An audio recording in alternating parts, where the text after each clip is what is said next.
Welcome everybody to the seasonal diet, eating what our ancestors ate when they ate it like we were evolved to do. Continuing the videos on herbs. Springtime is the time when many of these herbs would first be sprouting. The first edible things that grow this time of year are the fresh herbs, and it's also the season to catch and dry the herbs so we can use them for the rest of the year. Today we're speaking about dandelion. You see this everywhere, and it's really native to most places in the northern hemisphere actually, although there are quite a few different species of dandelion because it's a family of plants really, but it has a long history of use medicinally by our ancestors. As usual, most herbs have some modern studies to show that they provide some various types of benefits, but also some risks. Dandelion is the same. It may help with inflammation, or cholesterol, or blood sugar, those kinds of things. But of course, it's not confirmed by science, and never will be either, remember, because no one's going to spend millions of dollars paying for studies like these if they can't make millions out of it.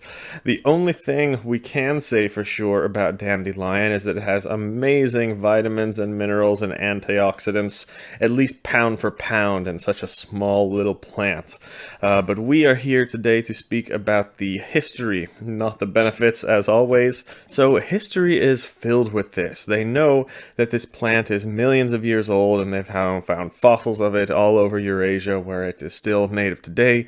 Europeans brought it over to the Americas too when they migrated, because it was such an important plant and it was used so much back then. The Native Americans developed a big taste for it too, where it was used medicinally and just a basic food for them. So you can basically pick it up and eat it raw as a snack.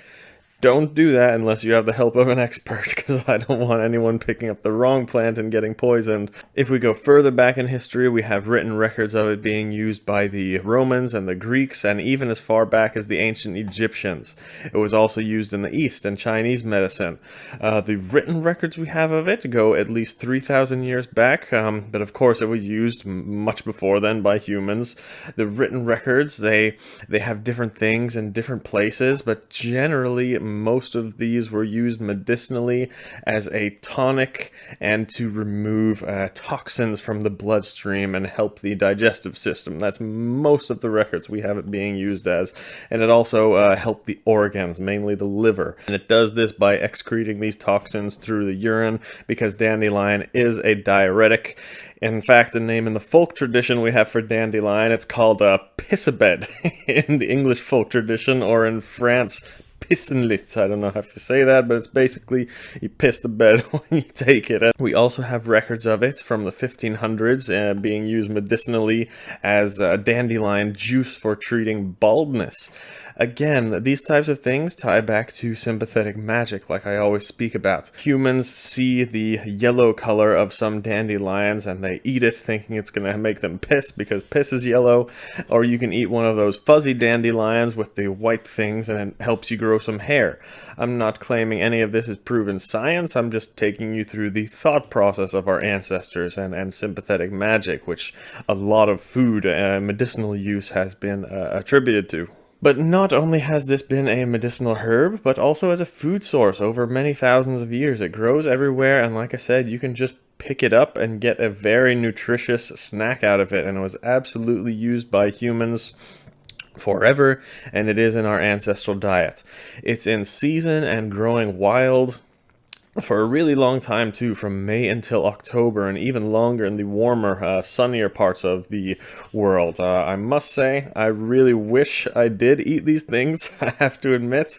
Even right in the middle of the city you can find these growing out of cracks in the ground, and I really wish I had the balls to just pick it up and eat it like it is, but I really don't. I don't feel comfortable eating a plant right next to the middle of the city where some bum has like pissed a half hour ago. So I do get it in pill form or in tea form, especially in the summer months or the months where I feel, maybe a bit unhealthy in the organs if I'm drinking a lot. Maybe I'll try it out for the baldness too, actually.